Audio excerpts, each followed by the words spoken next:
Chair's rolling on me. Okay, we are now live.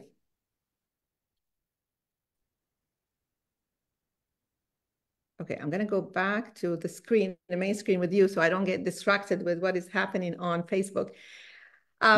Hello, everyone. Good morning. Happy Saturday. We are now in September. Who could tell? Time is passing so fast, like we're heading towards fall. I hope everyone is enjoying the nice weather in the last couple of days we have before we get into real cold weather. So we will warm you up if you are in a cold area, but if you have a nice sunny day, you can grab your coffee or whatever you want to drink and come join us for this beautiful chat I'm having with a person that I really am very happy to call a friend.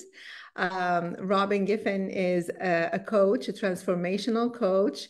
She has an inspiring journey, how to become a coach that helps their life transformation after retirement, later in their life. Doesn't have to be retirement. I don't think we're going to talk about her with that, just to find joy and purpose in life when you road. So we do have a lot in common, but we will explore more. So welcome, Robyn. You have such a journey. So I'm very pleased to have you with us today. Thank you so much, Layla. Thank you for including me. I'm so excited for you with the launch of your coaching as well. It's been fun to watch and share in. We both had to give a lot up to make the next Yes. move, and it was a little scary, a lot It, scary. it was really Yeah, scary. Yeah. yeah, yeah. And I think that's really what I'm focusing on is people pre-retirement, right up till the point after they retire, is it is scary to make changes. It's not scary in our 20s, but No. we get to a stage in life where we become very much used to our routines and what we're good at, and we have our life is full, there are demands on us every day, and we're have a reason to get up, and then something happens and we know we have to stop doing that, and we have to reinvent ourselves and create a new life. So these whether it's pre-retirement or after retirement, retirement seems to be a moment where everything's going to shift. And Yeah. there are all kinds of situations that I'm finding. People have a million plans and they want to figure out how to move forward. And some people don't know what to do anymore and they're lost. And they sit at home and they don't know what to do with their time anymore because they were so devoted to their daily routine and their work. So those are the people that I've been working with for the most part. And some of them are just changing careers, so they're not really retiring.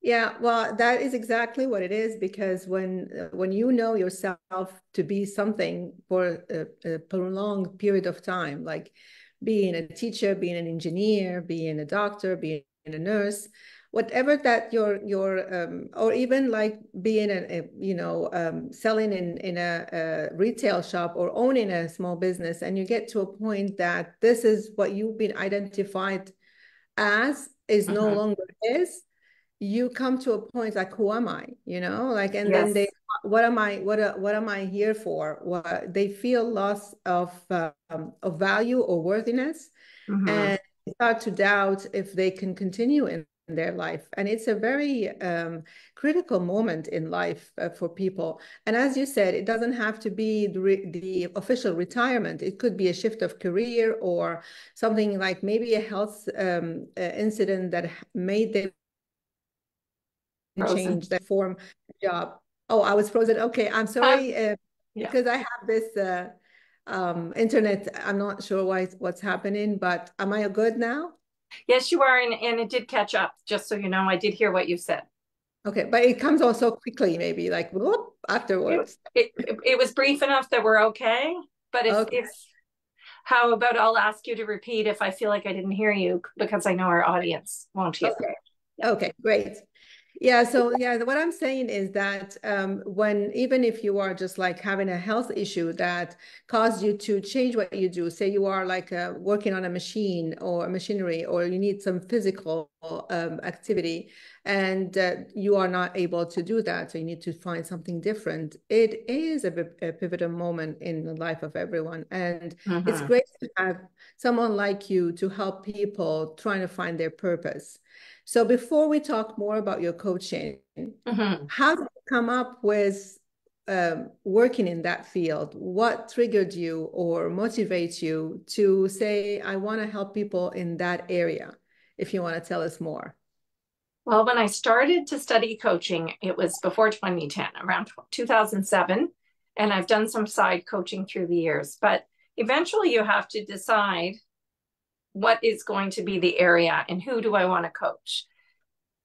And going through the process myself, I feel like I was reaching my what I consider my dream job. I knew I used coaching and teaching, but I knew that I would also really very much enjoy the transition into my retirement career. So, going through that process, I realized how much I was clinging on to what I used to have. I didn't jump from teaching. I could have done that. I could have walked away from a pension, but there are things that hold us there.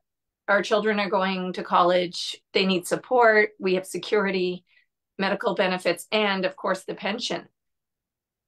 I was working part-time through the years, expecting to start my coaching on the side. However, because I have some difficulties with sick buildings and even a smaller amount of water damage will cause me to be sick.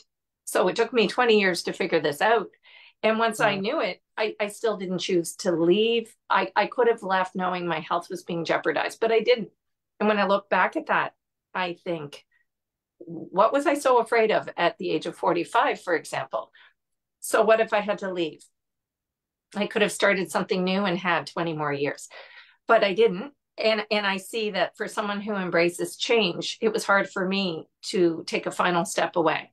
I kept hanging on to security, even though those few days caught being exposed to allergens for me were dragging me down. And it wasn't allowing me to use my days to create a coaching business. So, I'm still baffled and I look back at my old self and I say, oh, Robyn, you could have felt great. You could have moved on. And if someone else is in that position, I think what what I would have needed was support from someone to encourage me, to help me lead the way, to figure out how to make this transition. So Mhm. I when I speak with people, it seems very I can see from the outside so clearly. This is either killing your soul or your body's not thriving. And yet you keep going back and you're determined to go back. And some of these people I'm coaching, as they get their head around it, they find a nice way to bridge themselves from here to retirement, or to, if they want a bigger pension, or even just getting to the minimal pension. They, it takes some time to accept that maybe I'll work part time and pay for my pension while I'm doing something else. And sometimes it means making less money. But I think we all know in our minds, health Mhm. comes before money. But the reality is it's very hard to let go of security. It just is. It is. It is, especially that life is getting harder and harder to maintain yourself financially. Mhm. I don't know how many people you face that they have, maybe this is the sole income that they have, or they are Mhm. on their own. They don't have a support system. They don't have a spouse or a partner that could help to